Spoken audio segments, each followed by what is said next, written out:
Hi, this is Michelle Nicolaisen with Bombshell.com, and today I am reviewing Paymo. Paymo is an app that it's a project management tool, but it also has some built-in other features, which we're going to talk about in a second. So when you log into Paymo, this is the first thing you see. You see all of the tasks that are assigned to you. If you add anything here, it's automatically assigned to you, and all of this is within the freelancer version, which is free, by the way.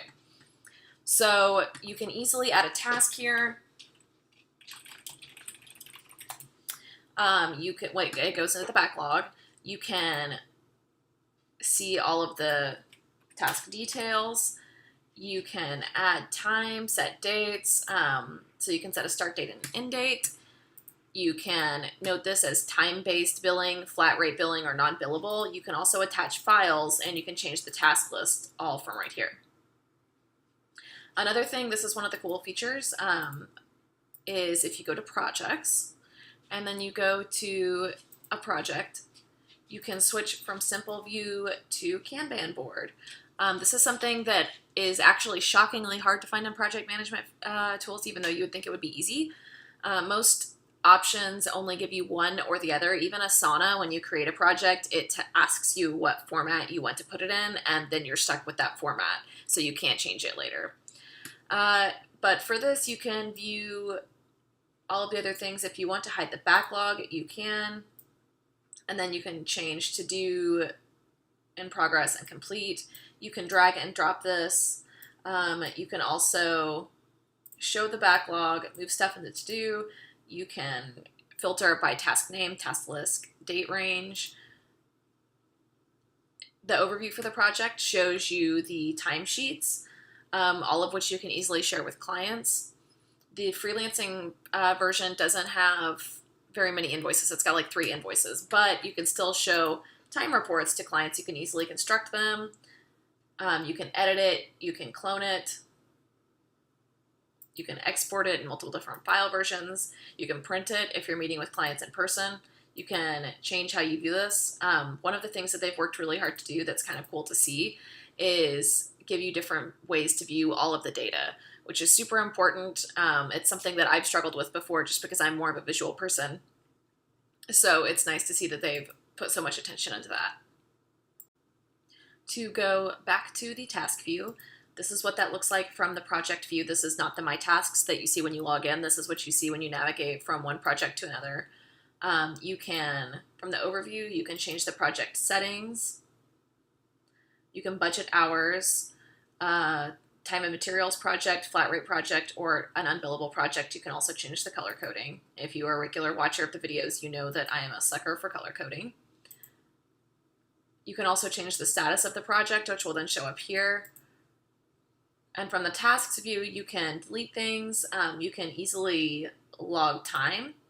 So you can start a timer. The timer widgets are a really cool feature. They've got built-in widgets that you can download to your desktop that log automatically based on what app you have open at the time.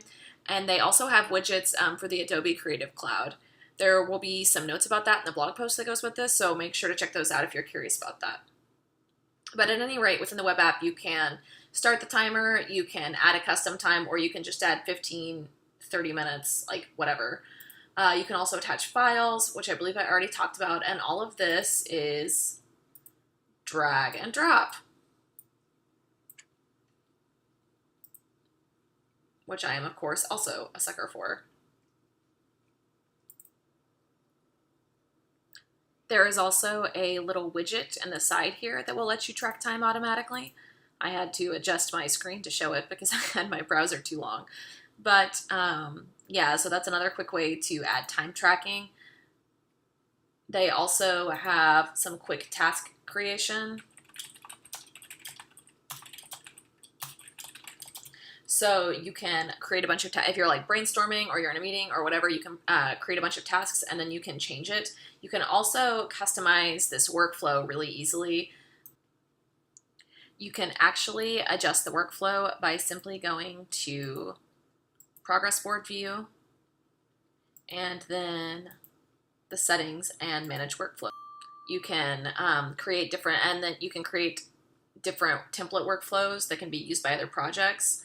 And you can completely customize it to whatever your process is. There's some other things that you can do as far as customization right here. You can create email templates, and you can also create a new shortcut on the sidebar to wherever you're at on a page.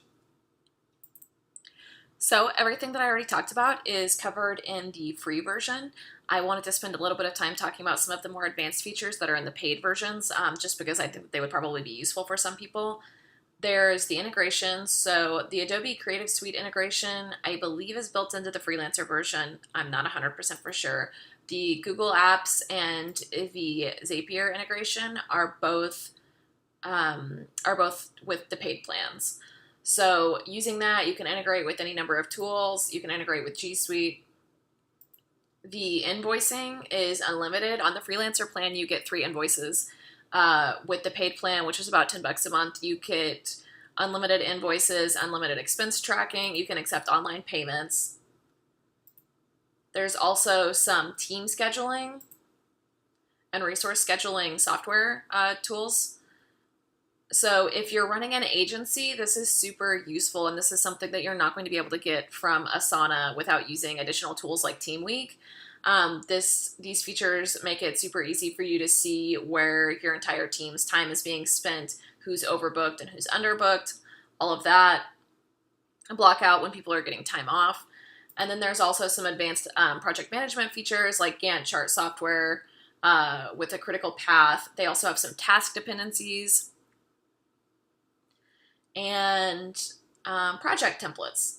And I believe that's it. So that is Paymo. I definitely recommend checking it out if you're a service-based business owner, especially if you want to consolidate your app stack, because I definitely know what it's like to be paying $10 a month to 5 different apps to run your business.